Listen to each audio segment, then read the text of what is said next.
பைக்ல வேகமா போனாலும் மெதுவா போனாலும் ஒரே மாதிரி மைலேஜ் கிடைக்குமோ கிடைக்காதோ? ஆனா அல்ட்ரா டியூரா ஃபிளேம்ல அதிக வெப்பத்துல சமைச்சாலும் எத்தனை பர்னர்ல சமைச்சாலும் 70% எரிவாயு சேமிக்கும். வேகமாவும் சமைக்கலாம், காசு மிச்சம். Ultra டியூரா flame. Wherever you go, whatever you do, throw a little at it. Omax, Vest and Briefs. வணக்கம். செய்திச் சுருக்கம். வங்கக்கடலில் இன்று உருவாகிறது புதிய காற்றழுத்த தாழ்வு பகுதி. 11 மாவட்டங்களில் கனமழைக்கு வாய்ப்பு. தமிழகத்தில் 11 மாவட்டங்களில் இன்று கனமழை பெய்ய வாய்ப்புள்ளதாக சென்னை வானிலை ஆய்வு மையம் தெரிவித்துள்ளது. அதன் அறிக்கை: தெற்கு அந்தமான் கடல் மற்றும் அதை ஒட்டிய பகுதிகளின் மேல் ஒரு வளிமண்டல மேலடுக்கு சுழற்சி நிலவுகிறது. இதன் காரணமாக இன்று தென்கிழக்கு வங்கக்கடல் பகுதியில் ஒரு காற்றழுத்த தாழ்வு பகுதி உருவாகக்கூடும். இது மேற்கு வடமேற்கு திசையில் நகர்ந்து வரும் 24ஆம் தேதி தெற்கு வங்கக்கடலின் மத்திய பகுதிகளில் காற்றழுத்த தாழ்வு மண்டலமாக வலுப்பெறும். அதற்கடுத்த 48 மணி நேரத்தில் மேற்கு வடமேற்கு திசையில் தொடர்ந்து நகர்ந்து தென்மேற்கு வங்கக்கடல் பகுதிகளில் மேலும் வலுப்பெறக்கூடும். இதன் காரணமாக கன்னியாகுமரி, திருநெல்வேலி, தூத்துக்குடி, தென்காசி, ராமநாதபுரம், புதுக்கோட்டை, தஞ்சாவூர், திருவாரூர், நாகப்பட்டினம், மயிலாடுதுறை, கடலூர் மாவட்டங்களில் சில இடங்களிலும் காரைக்கால் பகுதிகளில் இன்று கனமழை பெய்ய வாய்ப்புள்ளது. சென்னையில் இன்று வானம் ஓரளவு மேகமூட்டத்துடன் காணப்படும். சில பகுதிகளில் இடி மின்னலுடன் கூடிய லேசான அல்லது மிதமான மழை பெய்ய வாய்ப்புள்ளது என்று வானிலை மையம் அறிவித்துள்ளது. விஜய் டிமாண்ட் என்ன? 1-to-1 பேச ராகுல் உத்தரவு. சட்டசபை தேர்தலில் திமுக அதிமுகவுக்கு போட்டியாக தவிக தலைமையில் தனி கூட்டணி அமைக்க அக்கட்சி தலைவர் விஜய் முயற்சித்து வருகிறார். கூட்டணிக்கு கட்சிகளை இழுக்க ஆட்சியில் பங்கு வழங்கப்படும் என அறிவித்துள்ளார்.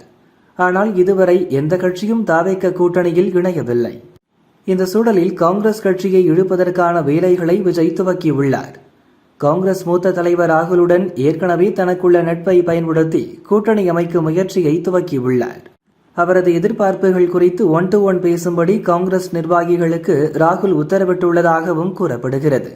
இதுகுறித்து தவிக வட்டாரங்கள் கூறியதாவது: தேசிய அளவில் பாஜகவை எதிர்த்து அரசியல் செய்ய காங்கிரஸ் கட்சிக்கு தங்கள் ஆதரவு தேவை என திமுகவினர் கூறி வருகின்றனர். ஆனால் தமிழகத்தில் தவிக காங்கிரஸ் கட்சியுடன் மேலும் சில கட்சிகளை கூட்டணியில் இணைத்து தேர்தலை சந்தித்தால் ஆட்சியை பிடிக்கலாம். ஆட்சியில் பங்கு என்ற அடிப்படையில் காங்கிரஸ் ஆட்சி 58 ஆண்டுகளுக்கு பிறகு தமிழகத்தில் அமையும். காங்கிரஸ்காரர்களின் நீண்டகால எண்ணமும் நிறைவேறும். இதை ராகுலிடமும் காங்கிரஸ் டெல்லி தலைவர்களிடமும் விஜய் தரப்பில் கூறியுள்ளனர். கூட்டணி தொடர்பாக விஜயின் எதிர்பார்ப்புகள், தேர்தலை சந்திக்க அவர் வகுத்துள்ள வியூகங்கள் என்ன என்பதை நேரடியாக கேட்க காங்கிரஸ் நிர்வாகிகளுக்கு ராகுல் உத்தரவிட்டுள்ளார். அதன் பேரில் தமிழக காங்கிரஸ் நிர்வாகி ஒருவர் விஜயை ரகசியமாக சந்தித்து பேசியுள்ளார். விரைவில் டெல்லியில் இருந்து வரும் காங்கிரஸ் முக்கிய தலைவர் விஜயை சந்தித்து பேச ராகுல் பணித்துள்ளார் என கூறப்படுகிறது. லண்டன் டூர் செல்ல செல்வ பெருந்தகை மனு கிடப்பில் போட்ட ஸ்டாலின். தமிழக சட்டசபையில் மதிப்பீட்டு குழு, பொதுக்கணக்கு குழு உட்பட 15க்கும் மேற்பட்ட குழுக்கள் உள்ளன. இதில் பொதுக்கணக்கு குழு தலைவராக தமிழக காங்கிரஸ் தலைவரும் ஸ்ரீபெரும்புதூர் எம்எல்ஏவுமான செல்வ பெருந்தகை இருந்து வருகிறார். உறுப்பினர்களாக காஞ்சிபுரம் எழிலரசன், கடலூர் ஐயப்பன் உள்ளிட்ட 11 எம்எல்ஏக்கள் உள்ளனர். ஆண்டுதோறும் பொதுக்கணக்கு குழு உறுப்பினர்கள் மாவட்ட அளவில் உள்ள அரசு பள்ளிகளில் ஆய்வு மேற்கொள்வர். மாவட்ட திட்டப்பணிகள் மற்றும் செயல்பாடுகளையும் ஆய்வு மேற்கொள்வர். இந்நிலையில் இந்த ஆண்டு இறுதிக்குள் செல்வ பெருந்தகை தலைமையில் குழு உறுப்பினர்கள் அனைவரும் லண்டன் செல்ல விருப்பம் தெரிவித்துள்ளனர். அங்குள்ள பார்லிமெண்ட் பொதுக்கணக்கு குழு உறுப்பினர்களை சந்தித்து பேச திட்டமிட்டனர். அதன்படி ஒரு வார பயணமாக வெளிநாடு செல்ல அரசிடம் அனுமதி கேட்டு சபாநாயகர் அப்பாவுவிடம் செல்வ பெருந்தகை கடிதம் கொடுத்துள்ளார். அக்கடிதம் சபை முன்னவர் என்ற முறையில் அமைச்சர் துரைமுருகனுக்கு அனுப்பி வைக்கப்பட்டது. பின் முதல்வர் ஸ்டாலின் ஒப்புதலுக்கு அனுப்பப்பட்டது. ஆனால் அது கிடப்பில் போடப்பட்டுள்ளது. இதுகுறித்து அரசு வட்டாரங்கள் கூறியதாவது: சட்டசபை வரலாற்றில் பொது கணக்கு குழு உள்ளிட்ட எந்த குழுவும் வெளிநாடு சென்றது கிடையாது. இந்தியாவிற்குள் பல வெளி மாநிலங்களுக்கும் சென்று வருவர். முதல் முறையாக வெளிநாடு செல்ல செல்வ பெருந்தகை அனுமதி கேட்டுள்ளார். ஆட்சியே முடியப்போகும் சூழலில் பல லட்சம் ரூபாயை செலவு செய்து சுற்றுலா செல்ல நிதித்துறை அனுமதிக்காது. அதனால் முதல்வர் ஸ்டாலின் செல்வ பெருந்தகை கோரிக்கையை கிடப்பில் போட்டுள்ளார் என அரசு வட்டாரங்கள் கூறின. ஐயா பாட்டாளி மக்கள் கட்சி புது கட்சி துவங்கும் ராமதாஸ். பாமகவில் தந்தை ராமதாஸ், மகன் அன்புமணி இடையிலான மோதல் நீடிக்கிறது. அன்புமணி தரப்புக்கு பாமக கட்சி மற்றும் மாம்பழம் சின்னத்தை தேர்தல் கமிஷன் ஒதுக்கியதாக தகவல் வெளியானது. இதையடுத்து ராமதாஸ் தரப்பில் இருந்து தேர்தல் கமிஷனில் மனு அளிக்கப்பட்டது. இந்நிலையில் சட்டசபை தேர்தலை எதிர்கொள்வது தொடர்பாக தன் தரப்பு நிர்வாகிகள் மற்றும் வன்னியர் சங்க நிர்வாகிகளுடன் ராமதாஸ் தொடர் ஆலோசனையில் ஈடுபட்டுள்ளார். இதனால் வாரந்தோறும் வியாழக்கிழமைகளில் நடைபெறும் செய்தியாளர் சந்திப்பை கூட 2 வாரங்களாக ரத்து செய்துவிட்டார். இதற்கிடையே தேர்தல் கமிஷனில் இருந்து பதில் வராததால் புதிய கட்சி துவங்க ராமதாஸ் திட்டமிட்டுள்ளதாக தகவல் பரவுகிறது.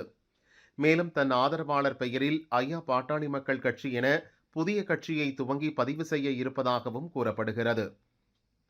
மாம்பழ சின்னம் கிடைக்காவிட்டால் பொது சின்னம் பெற இந்த ஏற்பாட்டை ராமதாஸ் செய்வதாகவும் வெளியான தகவலால் அவரது ஆதரவாளர்கள் அதிர்ச்சியடைந்தனர். ஆனால் இந்த தகவல்களை ராமதாஸ் தரப்பு பாமக எம்எல்ஏ அருள் மறுத்துள்ளார். பாமகவை 34 ஆண்டுகளுக்கு முன் ராமதாஸ் துவக்கினார். கடந்த மே 28இல் அன்புமணியின் 3 ஆண்டு தலைவர் பதவி காலம் முடிந்ததால் நிர்வாக குழு கூடி ராமதாஸை தலைவராக தேர்ந்தெடுத்துள்ளோம். பாமகவுக்கு மாம்பழ சின்னத்தை தேர்தல் கமிஷன் வழங்கியுள்ளது கட்சியின் தலைவர் ராமதாஸ். இப்படி இருக்கும்போது நாங்கள் எதற்காக புதிய கட்சி தொடங்க வேண்டும்? அதற்கான அவசியமில்லை. பொய்யான தகவலை சென்னை பனையூரில் உள்ள அன்புமணி கும்பல், குறிப்பாக வக்கீல் பாலு உள்ளிட்டோர் பரப்பி வருகின்றனர். நாங்கள்தான் உண்மையான பாமக. மாம்பழ சின்னம் எங்களிடம்தான் உள்ளது. கட்சி வேட்பாளர்களுக்கான ஏ ஃபார்ம், பி ஃபார்ம் ஆகியவற்றில் ராமதாஸ் தான் கையெழுத்திடுவார் என அருள் கூறினார். மல்லை சத்யா ஆரம்பித்த கட்சி பெயரில் சர்ச்சை.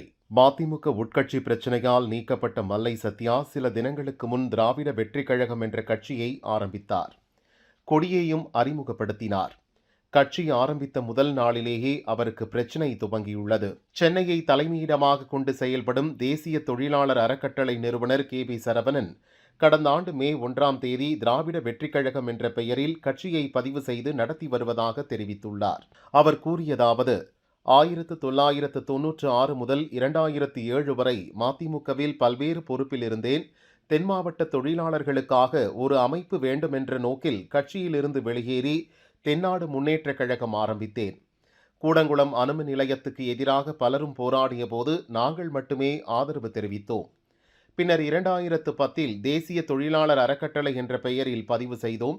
கடந்த ஆண்டு மே 1ஆம் தேதி தொழிலாளர் தினத்தன்று திராவிட வெற்றிக் கழகம் என்ற பெயரில் கட்சியாக பதிவு செய்து இயங்கி வருகிறோம். இந்நிலையில் மல்லை சத்யா எங்கள் கட்சி பெயரை அப்படியே பயன்படுத்தியிருப்பது அதிர்ச்சி அளிக்கிறது. இது குறித்து அவருக்கு கடிதம் அனுப்பியுள்ளோம். தேர்தல் கமிஷனிடம் எங்கள் கட்சியை பதிவு செய்ய உள்ளோம். எங்களை சமரசம் செய்யும் நோக்கில் மல்லை சத்யா தரப்பினர் அணுகினால் அதை ஏற்கப் போவதில்லை. கட்சி பெயரை மாற்றாவிட்டால் சட்ட நடவடிக்கை எடுக்கப்படும் என்று அவர் கூறினார்.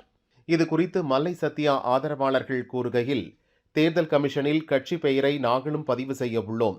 சட்டப்படி இப்பெயரை பயன்படுத்துவதில் சிக்கல் உள்ளதா என வழக்கறிஞர்களிடம் ஆலோசித்து வருகிறோம். ஒருவேளை பெயரை மாற்ற வேண்டும் என கட்டாயம் ஏற்பட்டால் திராவிட வெற்றிக் கழகம் என்று மாற்றி பயன்படுத்துவோம். விஜய் தாவேக்க ஆரம்பித்த போது அதில் இக்கு இடம்பெறவில்லை என சர்ச்சை எழுந்தது. பின்னர் இக் சேர்க்கப்பட்டது. அதுபோல் நாங்கள் என சேர்த்துக் கொள்வோம். அதில் ஏதும் பிரச்சனை இல்லை என்று தெரிவித்தனர். பாகிஸ்தானுக்கு உளவு தகவல். கர்நாடகாவில் 2 கைது. கர்நாடகாவில் உடுப்பி மல்பையில் கொச்சி ஷிப்யார்டு நிறுவனத்துக்கு சொந்தமான கப்பல் கட்டும் தளம் உள்ளது. நம் கடற்படைக்கு இங்கிருந்துதான் கண்காணிப்பு பணிக்கான இழுவை படகுகள் தயாரிக்கப்படுகின்றன. கப்பல் கட்டும் தளத்தில் பணி செய்யும் ஊழியர்கள் சிலர் தளத்தின் தகவல்களை வேறு யாருக்கோ கொடுப்பதாக மல்பே போலீஸ் நிலையத்தில் இந்த நிறுவனம் புகார் அளித்தது. போலீசார் நடத்திய விசாரணையில் கப்பல் கட்டும் தளத்தில் வேலை செய்த உத்தரப்பிரதேசத்தைச் சேர்ந்த ரோஹித், சாந்திரி ஆகியோர் கப்பல் கட்டும் தளத்தின் கட்டுமானம், பழுது நீக்கும் பணிகள் குறித்து வாட்ஸ்அப் மூலம் பாகிஸ்தானுக்கு தகவல் அனுப்பியது தெரிந்தது. இதையடுத்து இருவரும் கைது செய்யப்பட்டனர். மருத்துவ படிப்பில் 48 காலியிடங்கள் நிரப்ப அவகாசம் கேட்டு கடிதம்.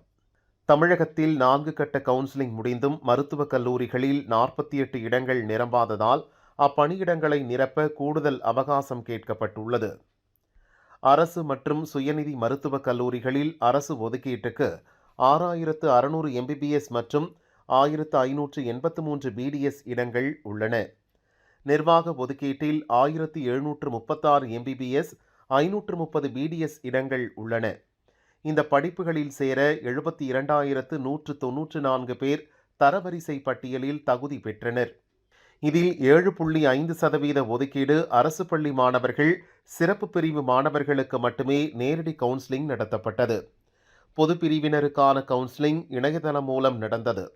இறுதி சுற்று கவுன்சிலிங் முடிந்த நிலையில் 48 இடங்கள் காலியாக உள்ளன. இந்த இடங்களை நிரப்புவதற்கு தேசிய மருத்துவ ஆணையமான NMC-யிடம் அவகாசம் கோரப்பட்டுள்ளது. இது குறித்து மருத்துவ மாணவர் சேர்க்கை குழுவினர் கூறியதாவது: சென்னை மற்றும் கடலூர் அரசு மருத்துவ பல் மருத்துவக் கல்லூரிகளில் 3 BDS இடங்கள் உட்பட சுயநிதி மருத்துவக் கல்லூரிகளில் அரசு மற்றும் நிர்வாக ஒதுக்கீடு என 48 இடங்கள் காலியாக உள்ளன. அதில் அரசு பள்ளி மாணவர்களுக்கான ஒதுக்கீட்டில் ஒரு BDS இடமும் காலியாக உள்ளது. இந்த இடங்களை நிரப்புவதற்கு NMC-யிடம் அவகாசம் கேட்கப்பட்டுள்ளது என்று அவர்கள் கூறினர். சபரிமலை செல்லும் பக்தர்களுக்கு நேர கட்டுப்பாடு. சபரிமலை செல்லும் பக்தர்கள் வசதிக்காக பெருவழிப்பாதை மற்றும் புல்மேடு சத்திரம் பாதையில் கால நிர்ணயம் செய்யப்பட்டுள்ளது. எரிமேலியில் இருந்து அழுதை, கரிமலை வழியாக பம்பை செல்லும் பெருவழிப்பாதை புராதனமானது. அதேபோல சத்திரம், புல்மேடு வழியாக சன்னிதானம் வருவது மற்றொரு பாதை. இந்த இரு பாதைகளிலும் பக்தர்கள் காட்டுக்குள் சிக்கிக் கொள்ளாமல் இருக்க கால நிர்ணயம் செய்யப்பட்டுள்ளது. இதன்படி பெருவழிப்பாதையில் கோயிக்காவிலையில் இருந்து காலக்கட்டிக்கு பக்தர்கள் காலை 6 முதல் மாலை 5 மணி வரை செல்லலாம். அழுதையில் இருந்து காலை 7 முதல் மதியம் 2:30 மணி வரை பக்தர்கள் செல்லலாம். புல்மேடு பாதையில் சத்திரத்தில் காலை 7 மணி முதல் மதியம் 1 மணி வரை மட்டும் பக்தர்கள் செல்ல அனுமதிக்கப்படுவர். அதன்பின் வரும் பக்தர்கள் அடுத்த நாள் காலையில்தான் அனுப்பப்படுவர். அதுபோல இப்பாதையில் திரும்பிச் செல்லும் பக்தர்கள் காலை 8 மணி முதல் காலை 11 மணி வரை மட்டுமே அனுமதிக்கப்படுவர்.